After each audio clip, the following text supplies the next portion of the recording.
Hey y'all, for this video I want to talk about my crafty plans for 2020, and what I am going to do is write these items down on a sticky note or a piece of paper and put it somewhere where every time I'm in my craft room it will remind me and help keep me on track. If I don't get these items completely finished, I will not consider that a failure, because as long as I'm working on that progress and working towards the end result, that's a good thing for me.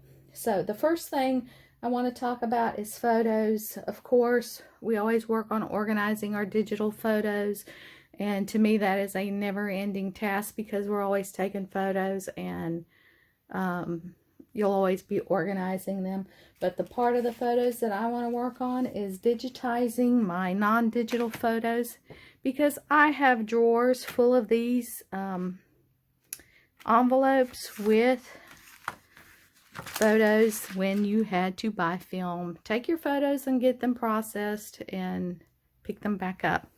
So these are old. That is me many moons ago with very short hair, and my nephew who is fixing to be 21 this month. So I have the Epson, I think it's the V600 scanner, and it does an excellent job if you are looking to invest in a way to digitize your photos and slides, which I'm going to talk about in just a second.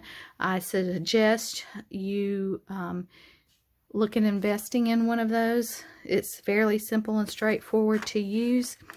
I will find my, unfortunately, a lot of my negatives are not with my photos because I was the bigger photo taker in the family between me and my sister, and she would get a lot of my negatives and have reprints done for photos for her. But I do want to test the difference on the scanner between a photo and scanning in the negative and see if there's a difference in the quality of the scan. The next thing are slides. The scanner also will digitize slides. You can do 4 at a time.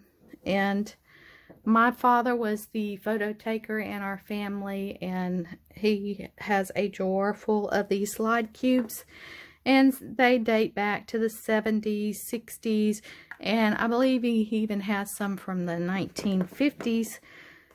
So I want to digitize those because I think between me and my sister, I'm going to be the one who does it. She just doesn't really have the time, and while she used to scrapbook, she hasn't been able to lately. And I think I'll just be the one to get that type of thing done between me and her. So I'm going to digitize the 35mm slides. And another little project I started, which well, I haven't started. Yeah, I have started. I'm sorry. Is, let me give you a little backstory. I went to a yard sale down the street from my house, and somebody in that family must have passed away because they had like this person's personal effects, things they really shouldn't have had in the yard sale, but they did. But I found some photo albums, and they actually had photographs from the Vietnam War, and with an explanation on the back of the slides, and I couldn't just stand to leave them there, so I purchased them.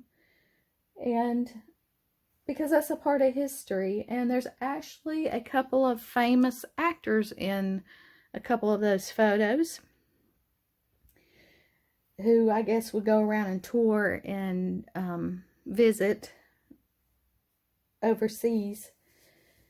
So it just really laid on my mind about that, and it just bothered me that, you know, I'm like, if I didn't buy them, they'd probably got thrown in a dumpster and there was a piece of history gone. So I've kind of started this weird obsession with old photos and old slides.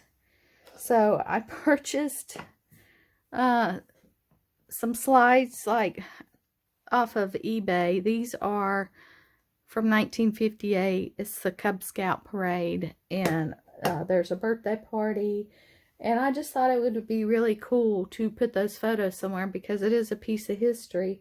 So I have a Instagram page called lost.photos.found, where if you're interested in, check it out. I'm starting to post some old slides there, and I will post my old family slides. We have some like vintage Disney pictures and things from the early 70s, and my parents used to go to these country music shows that came one town over all the time, and a friend of theirs would always get them seats, you know, like right up in the front row, so they seen all the big country stars back then.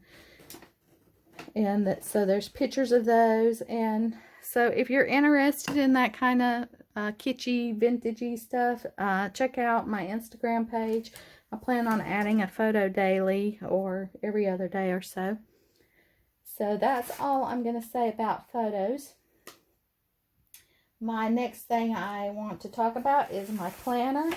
I started this planner back in July or August, and it's the Happy Planner, and it is still working for me. So some weeks I don't use it as much as others, but I get these off of VictoriaThatcher.com.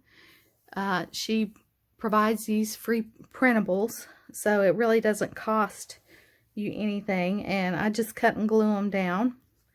So that is still working good for me, and she has all different kinds of themes and things. So and I do have, you know, some of the planner stickers and things, so I just add those in here and there, and some washi tape. So I'm going to continue using that. And I also purchased the winter edition of the Reset Girls Crafty Club Playbook. You can go to her site, theresetgirl.com, and also find her on YouTube if you are interested and want to know more about this. But it is basically a digital files that you purchase, PDF files. You print them and cut them out, cut them down. This is Happy Planner size, but I actually cut it down a little bit smaller by accident and did not feel like starting my reprinting process, so I just stuck with it as it was. And to see what it contains and what it's all about, check out the Reset Girl. And I have already done, let me find it. I've already done a little memory keeping page. And they kind of provide you like the backgrounds and stuff, and you can just stick your photos on there. And it has different activities and challenges. And it's kind of vintagey theme. You know, she does the honeys that are kind of based off of the old sewing pattern animated, not animated, but drawn models. And there's a section for art journaling that you can make collages and things like that. So I purchased the winter one, and I put my book together. So I plan on continuing to work on that.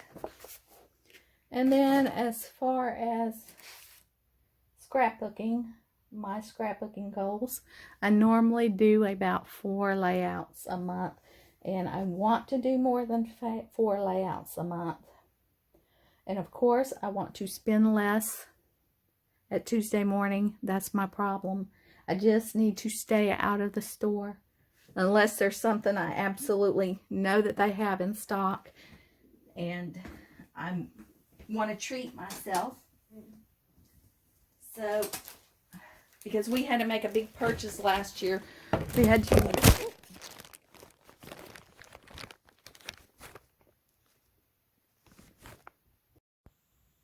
Sorry about that. I knocked over my phone and did not want to recreate the whole video. But what I was saying is we had to make a big purchase last year. So our goal is to do some cutting back this year because we kind of spent a little crazy last year. So I want to cut back on that. But I did to help my little fix for something new, I did join the Club EP, where you get a kit from Echo Park every other month. So I will still be getting something new, but it's not a monthly kit because I have, these are bins of kit collections from Cocoa Daisy, Click Kit, and Hip Kit. And I have 3 of these that are full of these kits. So I want to continue what I started last year, and is to pull a kit and make layouts with them here and there, because I kind of get a little ADD about it and will get tired of working with a kit. But I will, you know, like doing page after page after page after page. So I will pull a kit and work on that until it's about depleted, or it can be broken apart.